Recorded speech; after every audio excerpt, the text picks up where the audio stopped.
नमस्कार साथियों, मैं दिनेश चंद्र कुशवाहा आपसे एक अहम मुद्दे पर बात करना चाहता हूं और इस वीडियो को ज़्यादा से ज़्यादा लोगों तक पहुंचाने का आप प्रयास करें। जैसा कि विपक्ष के द्वारा केंद्र सरकार यानी कि मोदी सरकार के खिलाफ अविश्वास प्रस्ताव लाया गया, उस अविश्वास प्रस्ताव में जनता भी देश की नज़रें गड़ाए हुए है। कब वो पल आएगा, कब वो समय आएगा जब जनता देखना चाहती है कि हमारे आपके द्वारा चुने हुए सांसद किस मुद्दे पर वोटिंग करते हैं।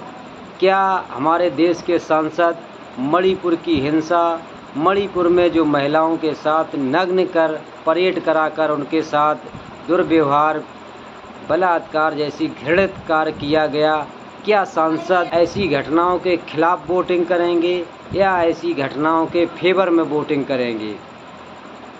दूसरा, हरियाणा जिस तरह से जला, हरियाणा को जलने से रोकने का प्रयास आप देख सकते हैं कितना किया गया, कैसे किया गया। अगर सरकार चाहती तो एक भी गाड़ी नहीं जलती, एक भी हत्या नहीं होती, लेकिन उसको होने दिया गया।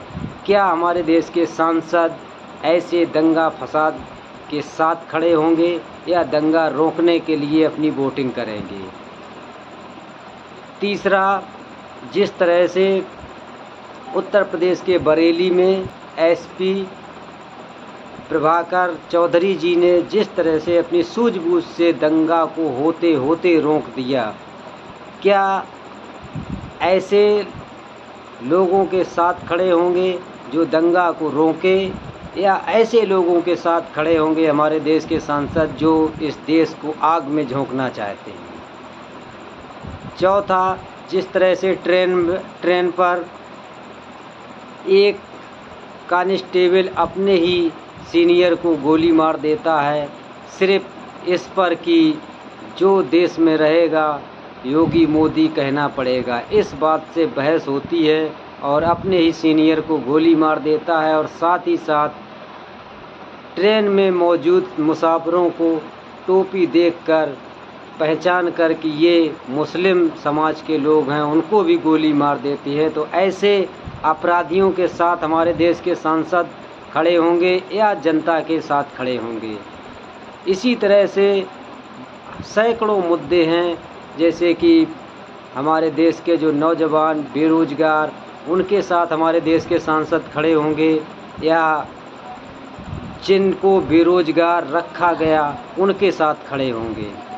इसी तरह से हमारे देश के किसानों को रौंदा गया, कुचला गया, क्या हमारे देश के सांसद किसानों को रौंदता कुचलता देखना चाहते हैं या उनको बचाने का प्रयास करेंगे। इसी तरह से हजारों मुद्दे हैं। कौन कौन से मुद्दे की आपके सामने बात रखूं। शॉर्टकट में 3, 4, 5 मुद्दे मैंने आपके समक्ष रखे।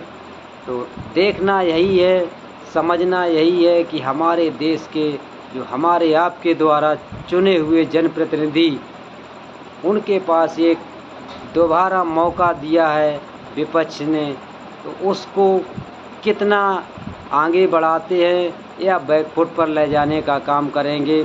और मैं चाहूँगा जिस किसी भाई बहन के पास हमारा ये वीडियो पहुँचे और जिसका भी संपर्क किसी भी सांसद से हो, इस वीडियो को सांसद तक पहुंचाने का प्रयास करें, जिससे कि आने वाले समय में बहुत जल्दी से जल्दी जनता के मुद्दों पर बात हो, जनता के मुद्दों की बात सुनी जाए, जनता के मुद्दों की बात की जाए और आने वाले समय में हमारे देश को जिस तरह से गंगा जमनी तहजीब से सजोया गया, रखा गया, उसी तरह से इस गुलदस्ते को बनाए रखा जाए।